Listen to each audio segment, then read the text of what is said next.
Not to say that the other 16 aren't very important, but what Idaho does is at the top of the list from my perspective. And, you know, I'll say that tomorrow when I go to Los Alamos as well. I mean, we're all on a team here, and competition's a good thing. So anyway, let me open it up to any questions that you have.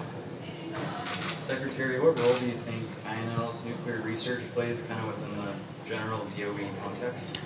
Well, they're going to be one of the lead players, if not the lead player, as we develop and as we are developing the nuclear energy portfolio. And that is across the board. It's from a weapons standpoint.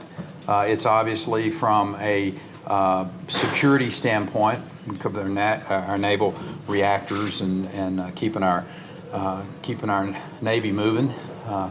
And it's also from the civilian nuclear side as well.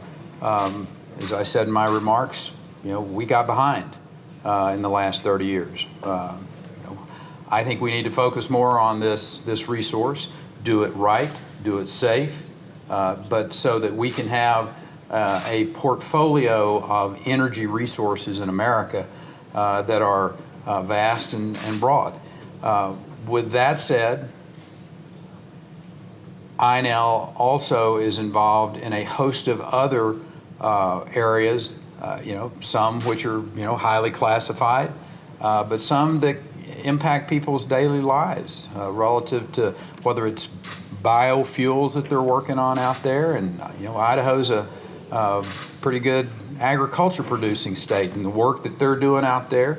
The one thing I failed to mention that I want to make amends for here with you, I didn't mention the relationship between Idaho National Labs and the state universities, and that's really important. Whether it's Idaho State, whether it's University of Idaho, some of your your community colleges, all working together on projects here that have the potential to have some pretty interesting effects on people's lives. So this state is blessed to have this lab. Our country is blessed to have these labs. Secretary, one of the things you mentioned briefly in there is that some of our nuclear infrastructure is kind of getting old. Over the last 30 years, we've been getting behind on it. And some of the things they do here are to replace some of that aging equipment. What's this administration's goal in terms of bringing our nuclear energy up to modern era? Good. And that is a correct observation, that we have facilities that are aging, some 40, 50 years old. Now, with that said, these engineers and these technicians and vendors all working together have been able to keep their facilities as up to date as possible. But I think all of us agree that resources are going to be required, going to need to be prioritized to make the right decisions about, you know, what are the most important aspects of our labs, and keeping them and safe and up to date are certainly high priorities. You asked specifically about this administration's commitment, and I think, you know, we realize that we are in a time in this country when we have some pretty large budget deficit. I mean, a huge deficit. This administration is committed to getting that under control and getting it headed back in the right direction. It's one of the reasons they want to do major tax reform so we can grow the economy.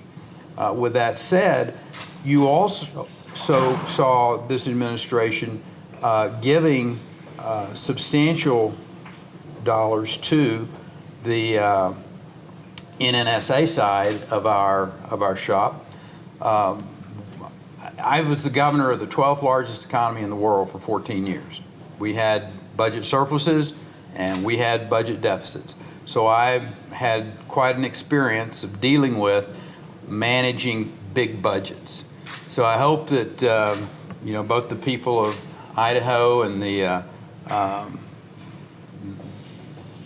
folks who work at the labs are comfortable that I'm going to manage this lab in a way where we really prioritize, make sure that the dollars are flowing to long-term infrastructure projects, whether it may be something out here dealing with the materials lab, it may be in some other area where the infrastructure is aging, it needs some refurbishing, if you will.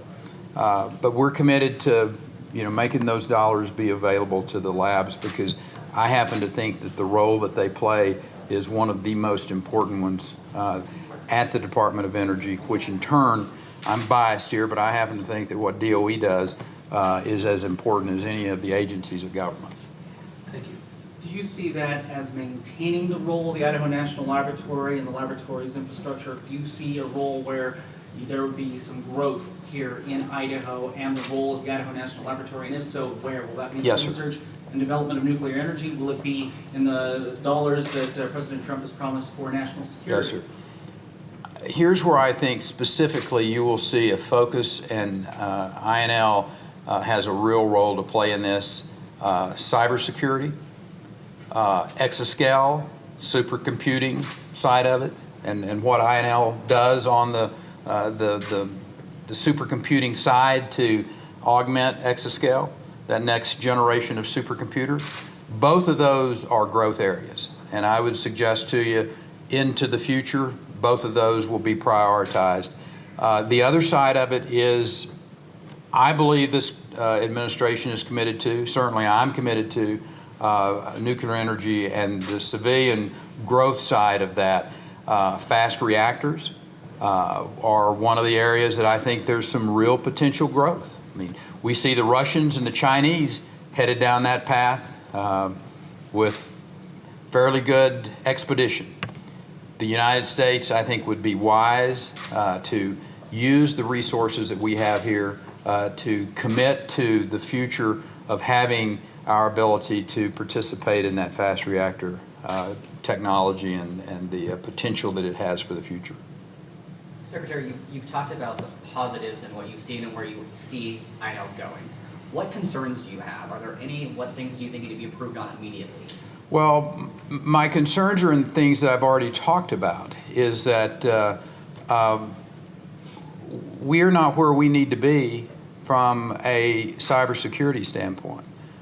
We're not where we need to be. We're no longer number one in supercomputing, and that is of great concern to me. It should be a great concern to the people of this country. I certainly am confident that the President of the United States shares that concern. So there's two areas of which we need to make sure that we are doing everything that we can to maintain America's position from a national security standpoint, and obviously just from the citizen standpoint, making sure that our grid is hardened and secured from a cyber attack is a concern, and we're working on it.